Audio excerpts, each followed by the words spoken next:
In this video, I am going to explain the chapter Dual Nature of Radiation and Matter।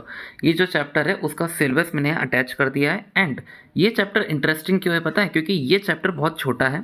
Second, इस chapter के questions बहुत easy आते हैं। अगर ये वीडियो आपने पूरी देख ली तो आपको सारे क्वेश्चन बन जाएंगे, क्योंकि यहाँ पर मैं जो एक्सप्लेनेशन दूंगा उसकी ट्रिक से समझाऊंगा। एंड ट्रिक के साथ उसका जो रियल फील होता है, क्योंकि रट लेंगे सब फॉर्मूला, अप्लाई कर देंगे सब फॉर्मूला, पर रटे हुए फॉर्मूला हर जगह नहीं अप्लाई कर पाओगे, समझे हुए फॉर्मूला हर जगह अप्लाई कर पाओगे। एंड थर्ड बात, इस चैप्टर में हम जिसकी बात करने वाले हैं वो और कोई सिंपल साइंटिस्ट नहीं है, वो खुद आइंस्टीन थे। अब आइंस्टीन की कोई बात अगर हमको जानने को मिल रही है तो खुशी खुशी जानो ना, पहली बार तुम इतने काबिल हो चुके हो कि तुम आइंस्टीन जो बात कह के गए थे अब हम समझ पा रहे हैं। हम क्लास 12th में हमने लगभग इतनी फिजिक्स पढ़ ली है कि सोचो कि आइंस्टीन जो हमको फिजिक्स पढ़ाकर जा रहे थे या फिर आइंस्टीन ने कुछ कुछ जो बातें करी वो अब हमको समझ में आने लग जाए, तो मतलब सोचो कितना मस्त चैप्टर होगा ये। तो ये चैप्टर की शुरुआत कुछ इस तरह से हुई थी कि जब बहुत पुराना समय था, पुराना समय यानी कि 1800 का टाइम था। 1800s में सब डिस्चार्ज ट्यूब के एक्सपेरिमेंट करते थे। डिस्चार्ज ट्यूब में क्या होता है, गैस लेते हो आप, आपने देखा ना 11th क्लास में डिस्चार्ज ट्यूब देखा था। ये डिस्चार्ज ट्यूब होता है, यहाँ पे दो प्लेट्स लगी होती हैं, यहाँ प्लेट पे हाई वोल्टेज होता है और गैस जो अंदर भरी जाती है वो लो प्रेशर पे भरी जाती है। तो उस डिस्चार्ज ट्यूब से जब भी एक्सपेरिमेंट करते थे ना, तो यहीं से आपके फंडामेंटल पार्टिकल्स की डिस्कवरी हुई, जैसे कि इलेक्ट्रॉन्स और प्रोटॉन। इलेक्ट्रॉन किसने डिस्कवर करा था? इलेक्ट्रॉन जो था जे थॉमसन ने डिस्कवर करा था कैथोड रे की मदद से।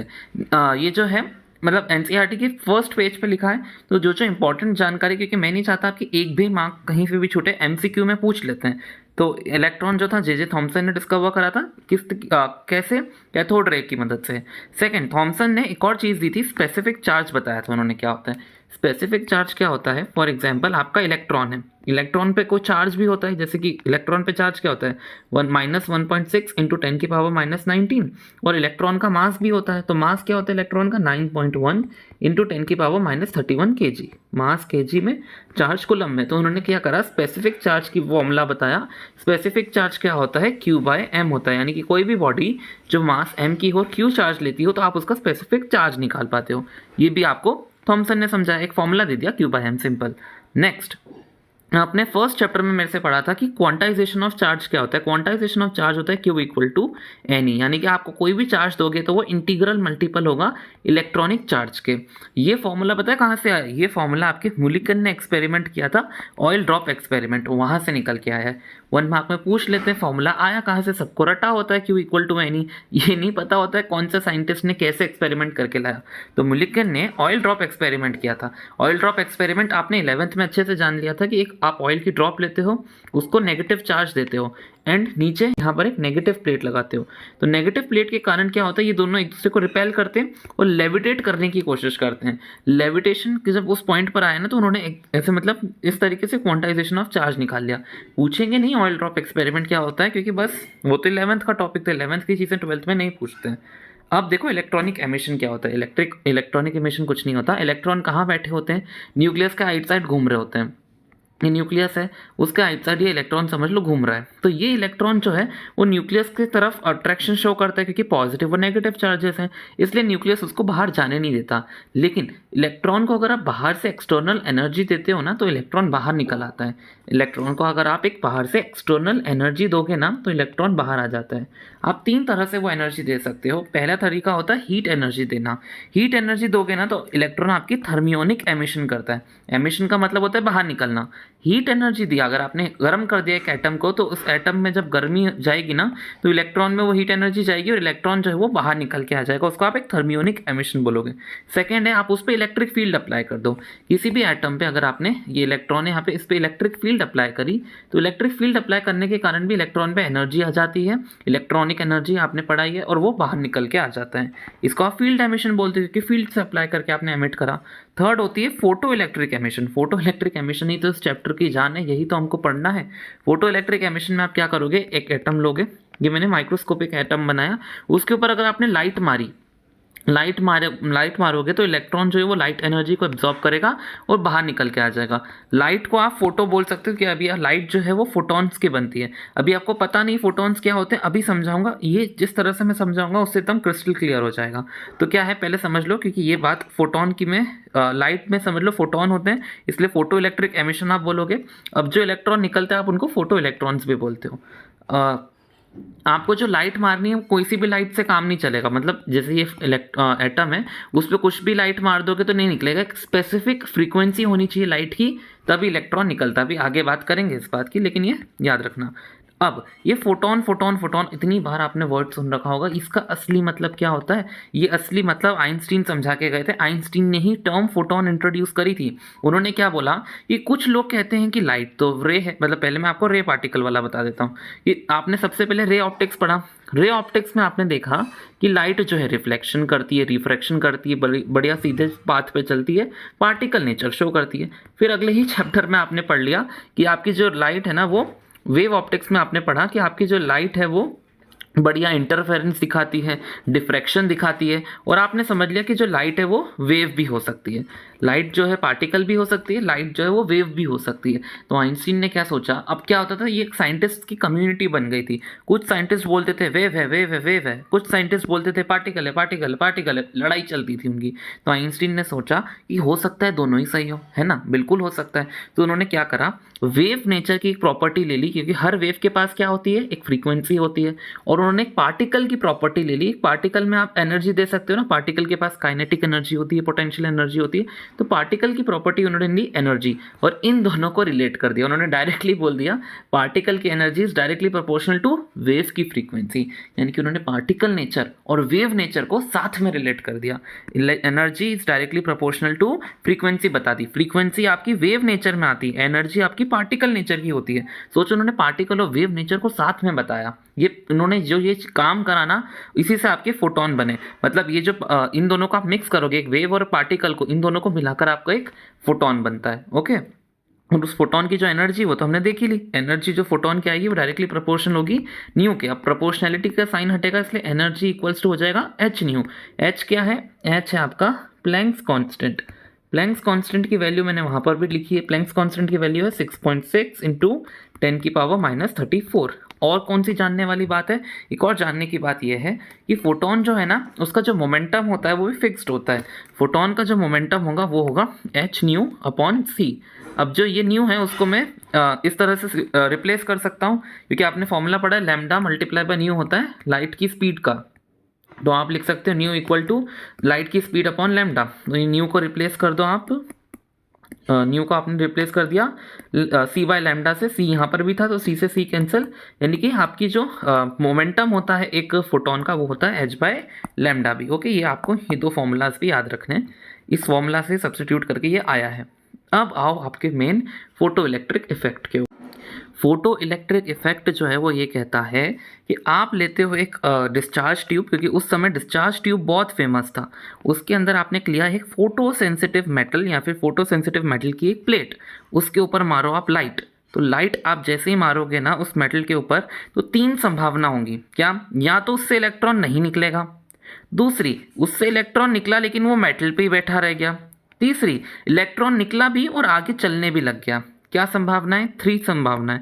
पहला, इलेक्ट्रॉन नहीं निकला। दूसरा, इलेक्ट्रॉन निकला लेकिन वो वहीं पर ही बैठा हुआ है मेटल के ऊपर। तीसरा है इलेक्ट्रॉन निकला भी और वो आगे भी बढ़ने लग गया। ये डिसाइड कैसे होगा कौन निकला, कब बैठा, कैसे आगे बढ़ने लग गया? उसका डिसाइडिंग फैक्टर होता है वर्क फंक्शन। वर्क फंक्शन क्या होता है उसकी डिफाइन पढ़ो।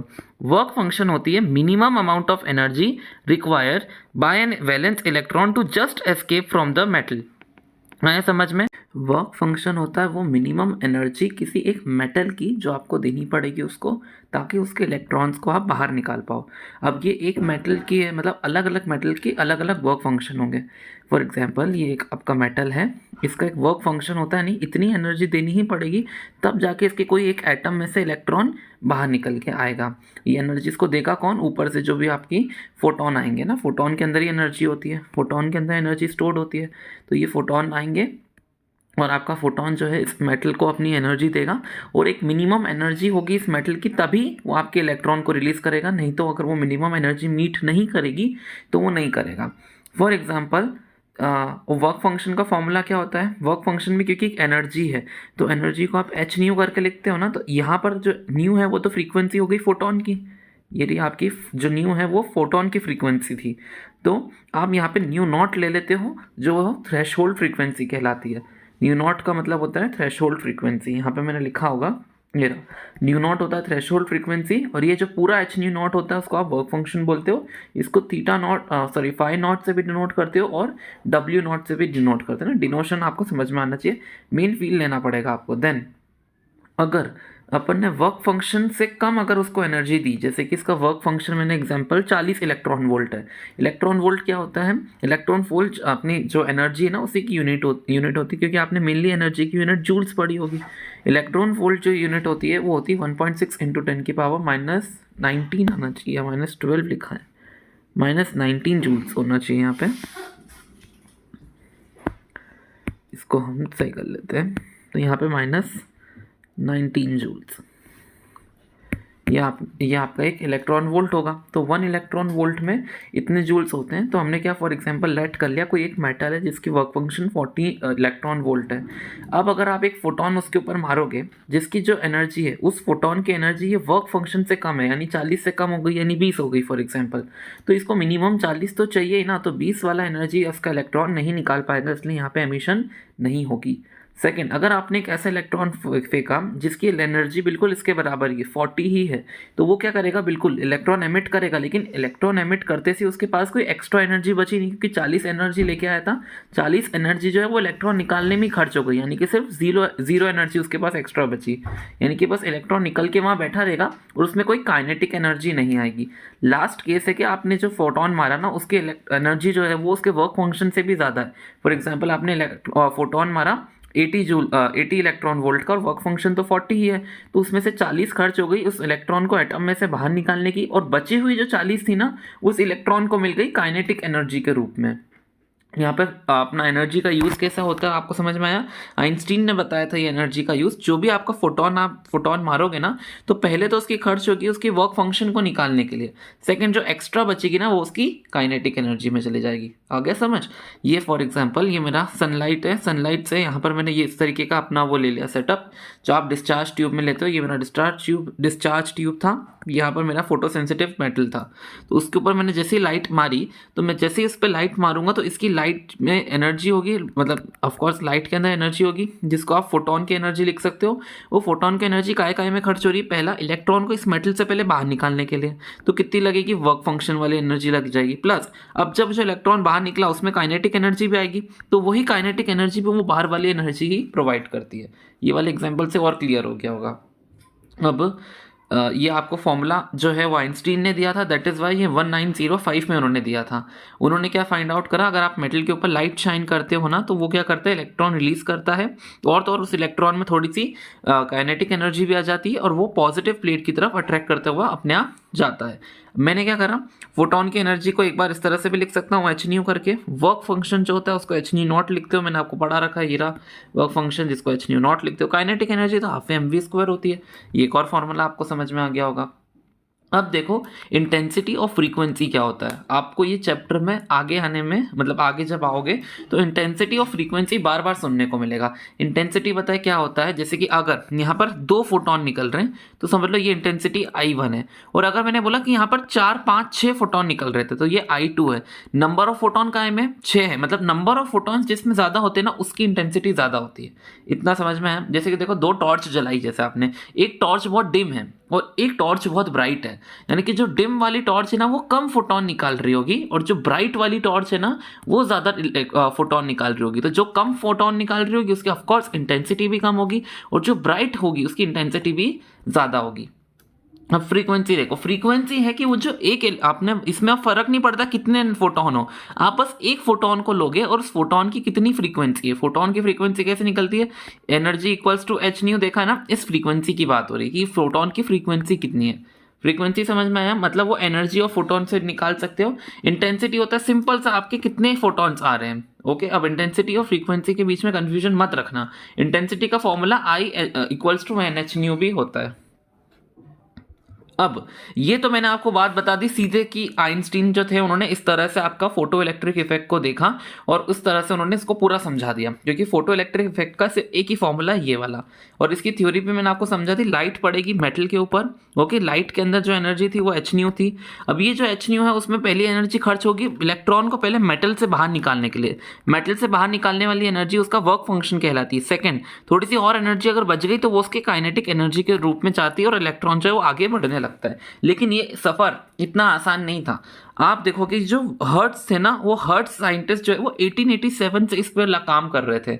वो जो है 1887 से काम कर रहे थे और उन्होंने पहली बार फोटो इलेक्ट्रिक इफेक्ट डिस्कवर करा था, लेकिन वो प्रूफ नहीं कर पाए थे। मतलब आइंस्टीन ने ये फोटो इलेक्ट्रिक इफेक्ट की इक्वेशन देके उसको प्रूफ कर दिया कि देखो इस तरह से ये होता है।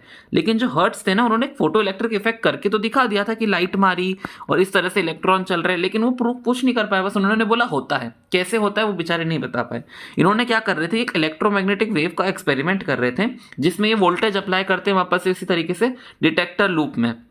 इन्होंने देखा जो डिटेक्टर लूप के ऊपर जो वोल्टेज होती है ना वो बढ़ जाती है कब, जब आप एमिटर प्लेट को इल्यूमिनेट कर देते हो। जैसे कि यहाँ पर समझ लो उन्होंने एक लूप लगाया और उस लूप की वोल्टेज निकाल रहे थे। नॉर्मली जो उन्होंने वोल्टेज निकाली वो V1 आई, लेकिन जब उन्होंने इसको इल्यूमिनेट कर दिया, आप इल्यूमिनेट करेंगे तो और इलेक्ट्रॉन निकलने लगेंगे। इल्यूमिनेशन से क्या होगा, एमिशन होगा ना, फोटो इलेक्ट्रिक एमिशन, तो और इलेक्ट्रॉन निकलने लग गए। तो उन्होंने फाइंड आउट किया कि ये जो लूप है ना उस पर और इलेक्ट्रॉन जाने लग गए, इसलिए उसकी पोटेंशियल और बढ़ने लग जाती है, इनहेंस हो जाती है। मतलब ये एक्सपेरिमेंट वो कर रहे थे जहाँ से उन्होंने फोटो इलेक्ट्रिक इफेक्ट मोटा मोटा समझ में आया उनको।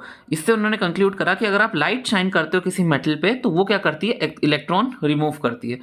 देन इलेक्ट्रॉन ये जो निकलते हैं ना वो कैसे निकलते हैं, इलेक्ट्रॉन करते हैं लाइट को एब्जॉर्ब, लाइट एनर्जी जो उन पे पड़ेगी उसको एब्जॉर्ब करते हैं और फिर वो आपका जो न्यूक्लियस से अट्रैक्शन होता है उसको तोड़ पाते हैं, क्योंकि न्यूक्लियस उसको अट्रैक्ट कर रहा था। ये इलेक्ट्रॉन जब घूमता है न्यूक्लियस उसको अट्रैक्ट कर रहा होता है, तो वो इलेक्ट्रॉन को बाहर नहीं निकलने देता है। तो इलेक्ट्रॉन क्या करते हैं, बाहर से जो लाइट एनर्जी आई उसको एब्जॉर्व करते हुए अट्रैक्शन से ब्रेक फ्री हो जाते हैं, बाहर निकल आते हैं और एस्केप कर जाते हैं सराउंडिंग में। अब ये हो गई 1887 की बात। अब आओ 1886 से 1902 तक क्या हुआ, क्योंकि आपके जो साइंटिस्ट थे ना, आइंस्टीन जो थे, सॉरी, आइंस्टीन ने क्या करा था 1902 के बाद 1905 में अपनी थ्योरी दी थी। तो 1902 तक क्या चला, 1902 तक ये दो साइंटिस्ट ने बहुत मेहनत करी। उन्होंने ये पाया कि जब आप यूवी रे फॉल करते हो किसी प्लेट पे तो जो करंट है ना वो फ्लो करने लग जाता है। उन्होंने यही सेम सेटअप बनाया था अपना ये डिस्चार्ज ट्यूब वाला। उन्होंने फाइंड आउट करा कि आपने अगर यूवी रेज मारते हो किसी मेटल पे तो वहाँ पे इलेक्ट्रॉन फ्लो करने लगता है, क्योंकि ऑफ कोर्स इलेक्ट्रॉन फ्लो होगा तो वहाँ पर करंट भी फ्लो होने लग जाएगा। मतलब current flow electron flow same होगा, अगर जहाँ पर भी इलेक्ट्रॉन फ्लो होते हैं वहाँ पे करंट तो अपने आप आ जाता है ना, हमने पढ़ा ही है। फिर लेकिन अगर आपने यूवी रे को मारना स्टॉप कर दिया, यूवी रे यानी कि कोई भी आप लाइट रेडिएशन को मारना स्टॉप कर दिया आपने, तो करंट भी आपका स्टॉप हो जाता है। यानी कि अगर जब तक मैं उसको लाइट दे रहा था तब तक वो चलेगा, लेकिन जैसे ही मैंने लाइट देना बंद कर दी तब वो नहीं चलेगा। इसको एक सिमुलेशन से पढ़ो। देखो मैंने एक फोटो इलेक्ट्रिक इफेक्ट का मैंने यहाँ पर एक वो डिस्चार्ज ट्यूब लिया है, ये प्लेट है। अब उसके ऊपर मैं शाइन करूँगा अपने फोटॉन्स को, और फोटॉन्स जो है आपके मेटल के साथ इंटरेक्ट करेंगे एंड मेटल के साथ इंटरेक्शन करने के बाद वो इलेक्ट्रॉन निकालेंगे। देखना है, देखो मैंने धीरे से इंटेंसिटी बढ़ाई, अभी इंटेंसिटी 0 पे है, मैंने इंटेंसिटी बढ़ाई तो देखो ये फोटॉन्स निकलने लग गए। फोटॉन जो है निकलते हैं और आपके इलेक्ट्रॉन्स को बाहर निकाल रहे हैं। एटम अपने मेटल के ऊपर फोटॉन्स टकराए एंड आपके इलेक्ट्रॉन्स को बाहर निकाला। मैंने क्या सिखाया था, जब इंटेंसिटी बढ़ती है तो नंबर ऑफ इलेक्ट्रॉन्स भी बढ़ने लगते हैं। देखना है कैसे, देखो अभी 14% इंटेंसिटी, मैंने इंटेंसिटी को 50% कर दिया। अब देखो फोटॉन्स जो है वो बढ़ने लग गए, इंटेंसिटी बढ़ाने से नंबर ऑफ फोटॉन बढ़े, और देखो नंबर ऑफ अगर फोटॉन्स बढ़ जाएंगे तो नंबर ऑफ इलेक्ट्रॉन भी बढ़ गए जो निकल रहे हैं। छोटे वाले ब्लू वाले हैं ना वो इलेक्ट्रॉन्स है, एंड ये जो पर्पल कलर के आपको देखने को मिल रहे हैं वो फोटॉन है। अगर मैंने फोटॉन्स को फिर से इंटेंसिटी अगर कम करूँगा तो देखो आपके फोटॉन्स कम हो गए। यानी कि अब आपको क्लियर हो जाना चाहिए कि इंटेंसिटी बढ़ाना कम करना, यानी कि फोटॉन्स के नंबर्स के साथ मतलब ऊपर नीचे करना। सेकेंड थिंग मैंने आपको जो बताई थी वो ये थी कि अगर आप जितने फोटॉन मारोगे उतने इलेक्ट्रॉन निकलेंगे। अभी देखो जितने फोटॉन्स मैं मार रहा हूँ उतने इलेक्ट्रॉन निकल रहे हैं। अगर मैंने फोटॉन्स को बढ़ा दिया तो अभी देखो मैंने नंबर ऑफ इंटेंसिटी अगर मैंने बढ़ा दी तो देखो इलेक्ट्रॉन ज़्यादा निकलेंगे। सी अब इलेक्ट्रॉन्स के नंबर भी ज़्यादा निकलने लग गए, क्योंकि वो जितने फोटोन आएंगे ना उतने ही इलेक्ट्रॉन निकलने लगते हैं। अगर बहुत ज़्यादा अगर 100% कर दी तो देखो कितने इलेक्ट्रॉन्स निकलेंगे। सी अब कितने ज़्यादा इलेक्ट्रॉन निकलने लग गए।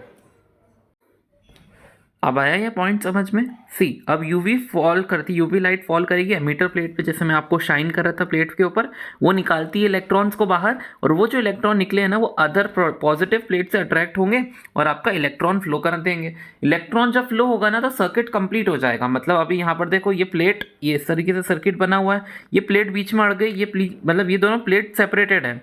अगर यहाँ पे इलेक्ट्रॉन का फ्लो स्टार्ट हो गया इस तरीके से, इलेक्ट्रॉन्स जो इस डायरेक्शन में बढ़ने लग गए, यानी कि ये जो सर्किट है, सर्किट है, ये यहाँ पर भी फ्लो करने लग जाएगा, इसलिए आपका सर्किट कंप्लीट हो जाएगा। इसलिए इस वायर में करंट फ्लो करने लग जाएगा। वो करंट क्या कहलाता है? वो करंट कहलाता है photo electric current. Photo electric current वो उसमें डेवलप हो गया। आगे इसमें हम देखेंगे जो जिंक के आपने अगर प्लेट ली उसके ऊपर यूवी लाइट मारी तो जिंक क्या करता है, Zn+ और एक इलेक्ट्रॉन रिलीज करता है। यही इलेक्ट्रॉन जो है वो फोटो इलेक्ट्रॉन कहलाता है। अब 1897 में आपके इलेक्ट्रॉन डिस्कवर हुए थे, तब उनको जाकर उनको ये लगता था कि जिंक पे पॉजिटिव चार्ज आ गई और एक पार्टिकल एंटिटी निकल रहा है। जब वो ये रिएक्शन वो जब जिस साल में वो करते थे ना ये चीज़ें, तब वो 1886 था, लेकिन 1897 में जाकर आपका इलेक्ट्रॉन डिस्कवर होता है। जब उनको पता चलता है कि अच्छा ये जिंक के साथ जो है वो एक इलेक्ट्रॉन निकलता है, इसी को आप फोटो इलेक्ट्रॉन बोलते हो। वर्क फंक्शन और थ्रेशोल्ड फ्रीक्वेंसी के बारे में भी ये दोनों साइंटिस्ट्स ने बात करी कि हर मेटल को आप, जैसे कि मैंने क्या सिखाया, ये एक मेटल है तो उस मेटल पे आप जो एनर्जी दोगे ना वो दो तरह से यूज़ की जाती है। पहला तो उस मेटल से आपको इलेक्ट्रॉन को बाहर निकाल के रखना है।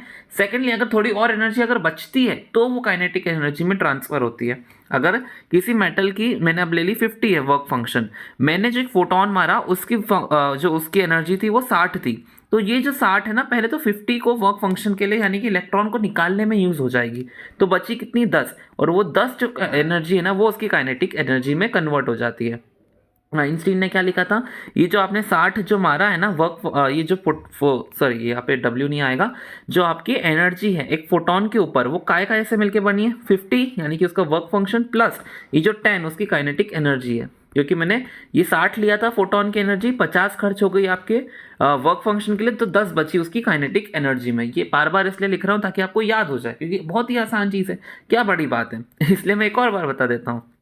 ये आपका मेटल था, मेटल से आपको इलेक्ट्रॉन निकालना है, तो मेटल का एक वर्क फंक्शन होता है जो मिनिमम एनर्जी रिक्वायर्ड होती है इस मेटल से आपको इलेक्ट्रॉन निकालने की।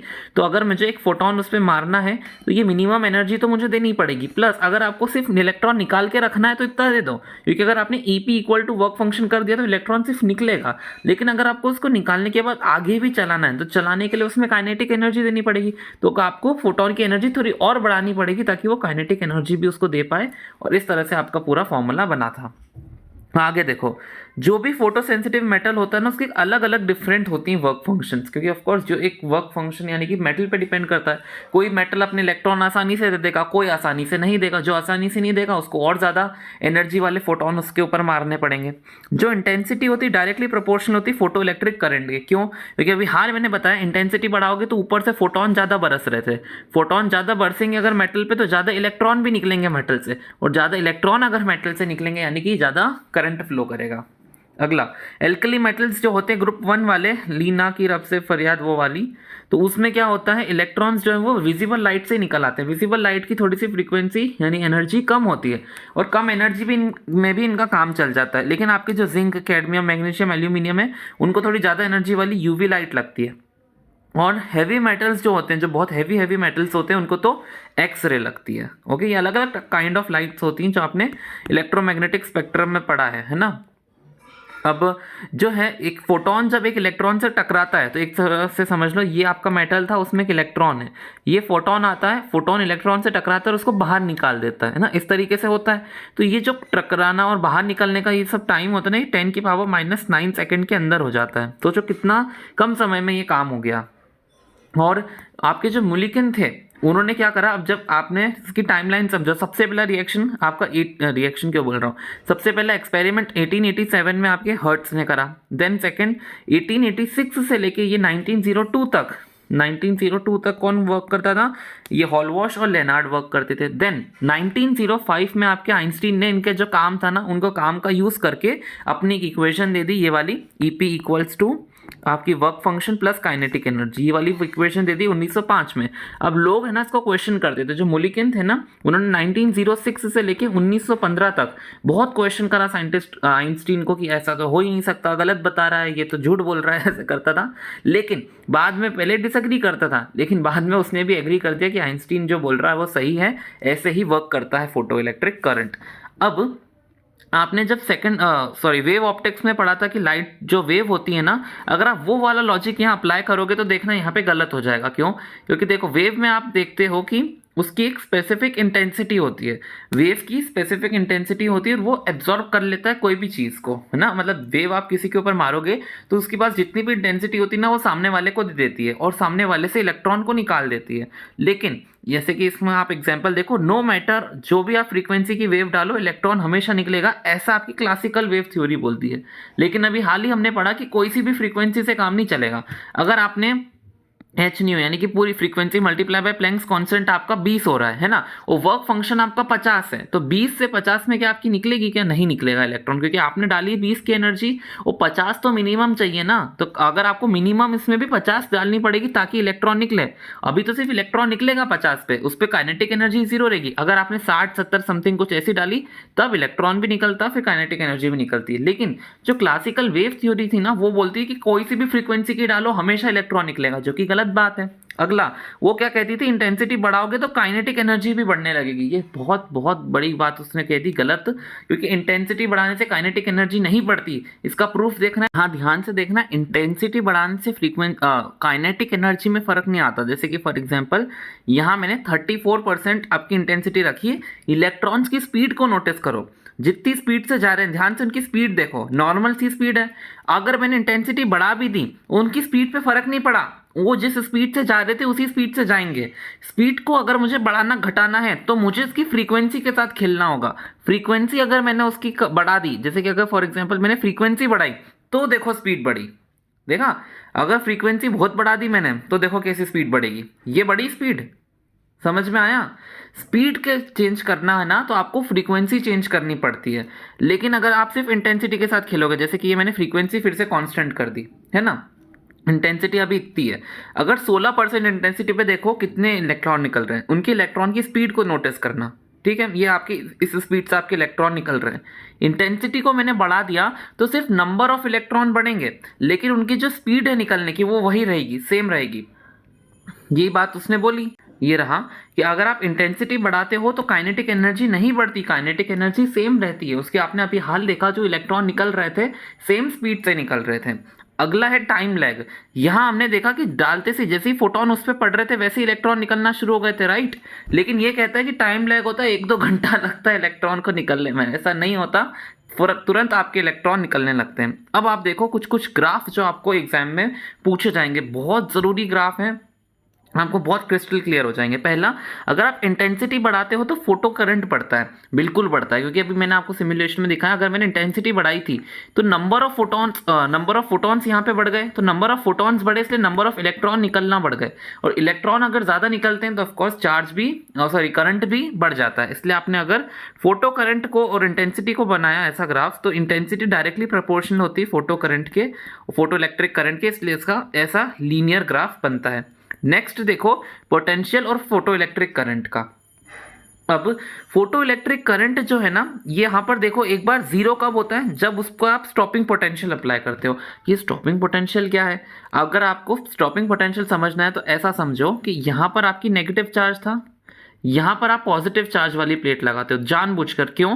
ताकि यहाँ पर जब आप लाइट मारो ना तो इलेक्ट्रॉन जो निकले वो सामने देखे, अरे वाह पॉजिटिव प्लेट है, तो वहाँ पर तुरंत जाए और आपका जो है करंट चालू कर दे वायर में। ये यहाँ पे कनेक्टेड होता है, तो बैटरी का पॉजिटिव टर्मिनल आप जानबूझ के यहाँ लेते हो ताकि इस पॉजिटिव प्लेट पे आए चार्ज, इस प्लेट पे पॉजिटिव चार्ज आए और इलेक्ट्रॉन इस प्लेट की तरफ अट्रैक्ट हो एंड आपका करंट जनरेट हो। लेकिन अगर मैं बैटरी की पोलैरिटी शिफ्ट कर दूँ, उल्टी बैटरी बना दूँ, तो अगर मैंने ऐसी बैटरी बना दी जहां इस पे नेगेटिव चार्ज हो, इस पे पॉजिटिव चार्ज हो, लाइट अगर मैं इस पे मारूंगा तो इलेक्ट्रॉन निकलेगा। अब देखो इलेक्ट्रॉन क्या इसके पास जाना चाहेगा? यहाँ तो नेगेटिव चार्ज है, यानी इलेक्ट्रॉन यहाँ पर नहीं जाएगा। ओके, तो ये जो नेगेटिव है ना, नेगेटिव पोटेंशियल, यहाँ पर देखो ये पोटेंशियल इधर पॉजिटिव में इधर नेगेटिव में, तो ये जो मैं नेगेटिव पोटेंशियल इतनी दे दूं कि आपका करंट स्टॉप हो जाए निकलना, इतनी पोटेंशियल अगर मैं दे दूं कि आपका करंट निकलना स्टॉप हो जाए तो वो आपकी स्टॉपिंग पोटेंशियल कहलाती है। यहाँ पर देखो, ये रहा मेरा फोटो इलेक्ट्रिक करंट का पूरा सेटअप।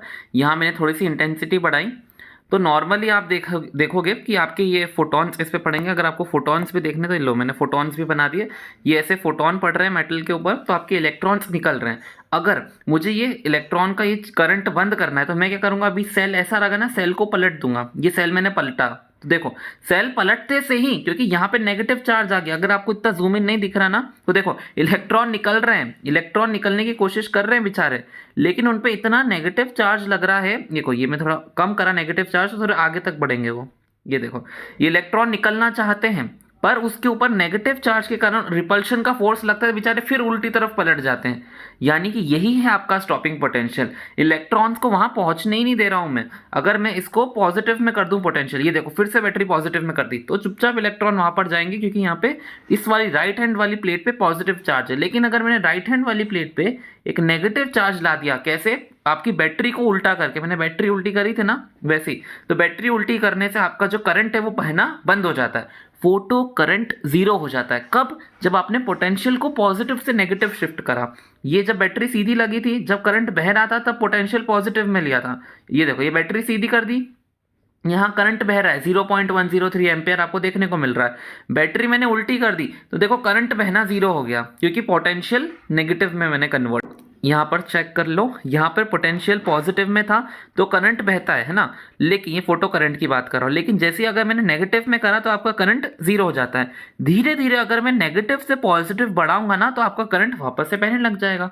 मैंने जैसे ही कन्वर्ट करता हूँ नेगेटिव से, अगर मैंने फिर से सेल सीधा कर दिया था तो करंट बहने लग गया था। तो इस डायरेक्शन में आपको ग्राफ पढ़ना है, कैसे कि आपका पहले स्टॉपिंग पोटेंशियल था, धीरे धीरे धीरे अगर आप करंट बढ़ाओगे तो आपका करंट, मतलब सॉरी करंट नहीं, आप धीरे धीरे अगर वोल्टेज को चेंज करोगे, नेगेटिव से वोल्टेज को पॉजिटिव पे लेके जाओगे तो वापस से आपका करंट फ्लो करने लगेगा। ऐसा ग्राफ बनेगा।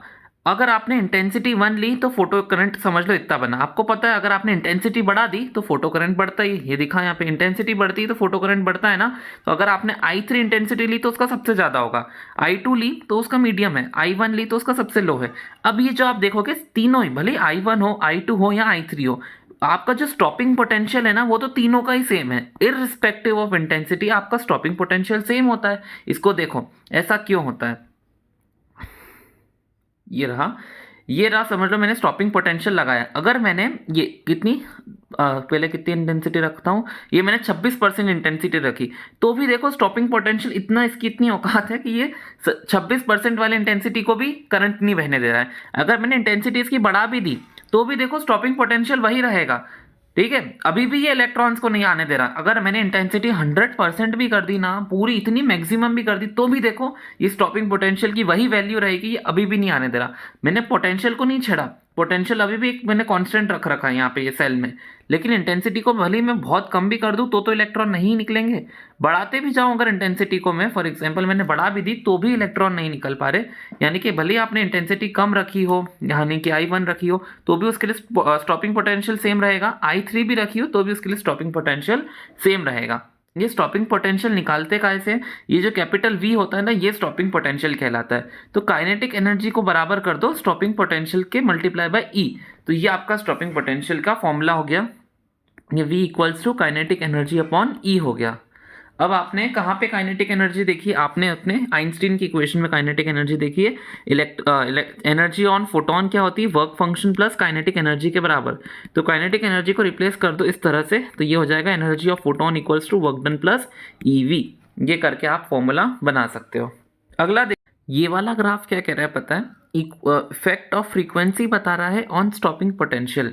ये बोलना चाह रहा है कि आप अगर जो आपकी इंसिडेंट लाइट आएगी ना उसकी फ्रीक्वेंसी को चेंज करोगे, बढ़ाओगे, तो आपको जो स्टॉपिंग पोटेंशियल लगाना पड़ता था। स्टॉपिंग पोटेंशियल क्या करता था, इलेक्ट्रॉन्स जो आगे आ रहे थे ना उनको रोकता था, वापस आगे नहीं आने देता, पीछे कर देता है। मैंने आपको दिखाया है। तो ये स्टॉपिंग पोटेंशियल पे क्या फर्क पड़ेगा अगर मैंने इस फोटोन की, यानी कि जो फोटोन पड़ता है उसकी फ्रीक्वेंसी बढ़ाई। कैसे समझोगे, देखो ये फोटोन आ रहा था, उसकी एनर्जी कैसे होती है, उसकी एनर्जी लिखते हो आप h न्यू से, तो न्यू बढ़ाओगे तो एनर्जी बढ़ेगी। अब आप सोचो ये एनर्जी अगर बहुत सारी वाली, मतलब बहुत सारी एनर्जी आएगी इस पर, तो वो सभी एनर्जी इलेक्ट्रॉन पे ट्रांसफर हो जाएगी, वो इलेक्ट्रॉन बहुत तेज़ी से आगे बढ़ने लगेगा। तो बहुत तेज़ी से अगर वो आगे बढ़ने लग गया तो जो पोटेंशियल वो अगर पोटेंशियल को भी बढ़ना पड़ता है। फॉर एग्जाम्पल पहले मैं 2 केस लेता हूँ। ये है न्यू 1, ये न्यू 1 वाली फ्रीक्वेंसी बहुत ही लाइट फ्रीक्वेंसी की है, बहुत छोटी फ्रीक्वेंसी है। तो छोटी फ्रीक्वेंसी इसलिए इसकी एनर्जी भी छोटी हो गई। ये एनर्जी छोटी है तो ये जो इलेक्ट्रॉन को निकालेगी उसके अंदर एनर्जी कम होगी। तो ये इस इलेक्ट्रॉन में एनर्जी कम है तो ये कम पोटेंशियल से भी काम चला लेगा, कम पोटेंशियल भी इसको रिपेल कर देगा कि तू यहाँ से भग। अगर मैंने इसकी फ्रीक्वेंसी बढ़ा दी, ये फॉर एग्जांपल मैंने इसकी फ्रीक्वेंसी अगर न्यू 2 ले ली तो इसकी एनर्जी भी E2 हो गई। ये समझ लो सेकंड इलेक्ट्रॉन जो निकला, अब वो इलेक्ट्रॉन की एनर्जी ज़्यादा होगी। अब अगर आपने इस पर V1 लगाया ना तो V1 पोटेंशियल जो नेगेटिव पोटेंशियल है वो उसको नहीं रोक पाएगा। ये V1 पोटेंशियल की इतनी क्षमता नहीं है क्योंकि वो छोटा वाला पोटेंशियल है। तो V1 जो है इलेक्ट्रॉन को नहीं रोक पाएगा, इलेक्ट्रॉन फिर भी जाके जुड़ जाएगा आपने, भले ही वो यहाँ पे V1 पोटेंशियल लग रहा हो। अगर आपको इसको रोकना है नए वाले इलेक्ट्रॉन को भी तो आपको एक V2 पोटेंशियल देना पड़ेगा जो कि ज़्यादा हो V1 से, एंड वही उस इलेक्ट्रॉन को रोक पाएगा। ठीक है, रिपीट कर दूं वापस से। ये मेरा एक फोटोन था जिसके पास न्यू 1, यहाँ पे लिख ही देता हूँ, ये एक फोटोन है जिसके पास न्यू 1 फ्रीक्वेंसी थी। न्यू 1 फ्रीक्वेंसी कम है फॉर एग्जांपल, तो उसकी एनर्जी 1 जो है वो भी कम होगी। एनर्जी 1 कम है तो वो जो इलेक्ट्रॉन निकालेगी ना उस इलेक्ट्रॉन के पास भी एनर्जी कम होगी। तो ये जो इलेक्ट्रॉन जिसके पास कम एनर्जी है वो आपका पोटेंशियल जिसका कम होगा, आपका पोटेंशियल 1 जो कम है ना उससे भी काम चला लेगा। लेकिन अगर मैंने एक नया फोटोन मारा जिसकी फ्रीक्वेंसी ज़्यादा थी तो उसकी एनर्जी भी ज़्यादा हो गई।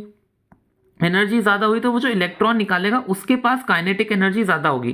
तो ये जो ज़्यादा काइनेटिक एनर्जी वाले इलेक्ट्रॉन पे अगर मैंने वही पुराना वाला पोटेंशियल मारा ना जो कम था, वो इतना पोटेंशियल इसको अप्लाई नहीं कर पाता कि वो इलेक्ट्रॉन को पलटा के रोक दे।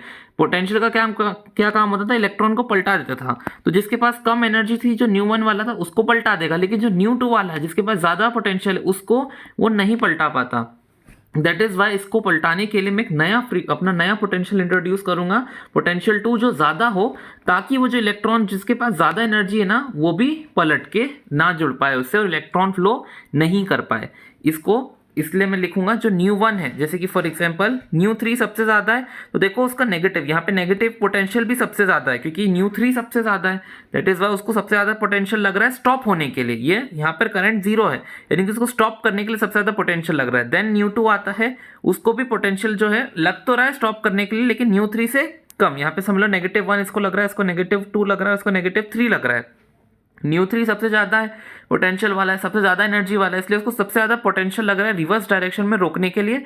वो न्यू 2 को उससे कम, न्यू 1 को उससे कम। और तो और यहाँ पर ये जो करंट बनाएंगे ना करंट सेम होगा। क्यों? क्योंकि फ्रीक्वेंसी जो है ना वो करंट को चेंज नहीं करती, फ्रीक्वेंसी सिर्फ फोटोन की एनर्जी चेंज करती है। अगर आपको करंट को चेंज करना है ना तो आपको उसका इंटेंसिटी के साथ ही खेलना पड़ेगा, क्योंकि अगर आपको फोटो इलेक्ट्रिक करंट चेंज करना है तो वो सिर्फ इंटेंसिटी कर पाती है। जो मैंने आपको बताया फोटो इलेक्ट्रिक करंट जो है वो सिर्फ इंटेंसिटी चेंज कर पाती है।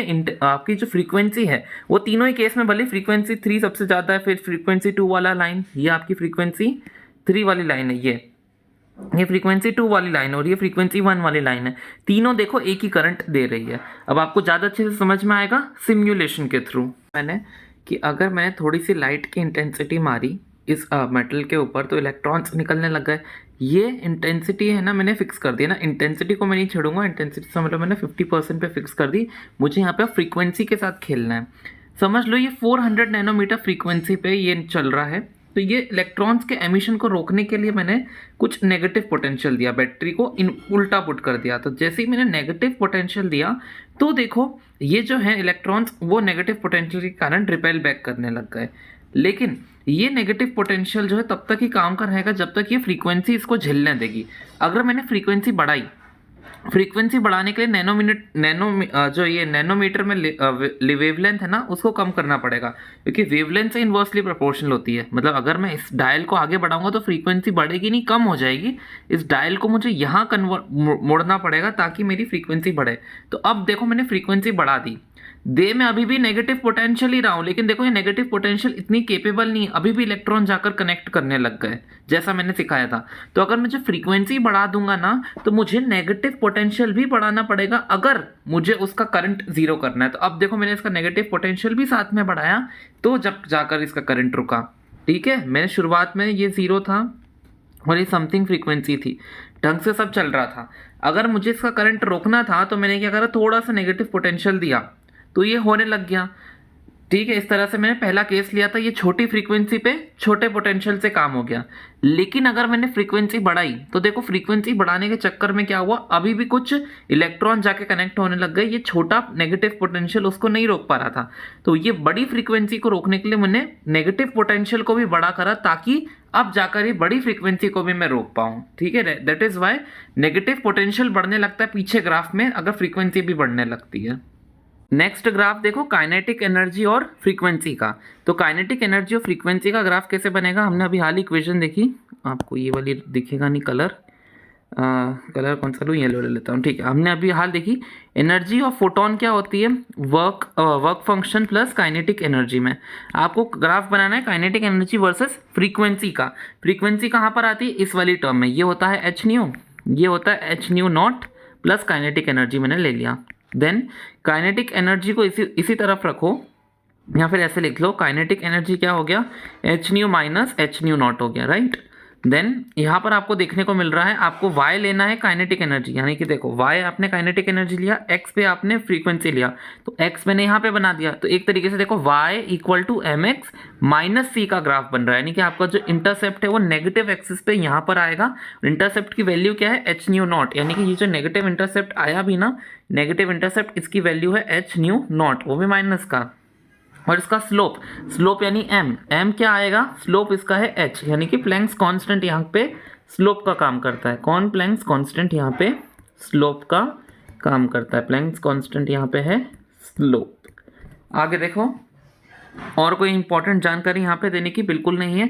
एक इंपॉर्टेंट जानकारी है, क्योंकि स्लोप जो है कांस्टेंट है, प्लैंक्स कांस्टेंट तो हमेशा 6.6 इंटू 10 की पावर -34 ही रहेगा, कभी भी प्लैंक कांस्टेंट नहीं बदलेगा।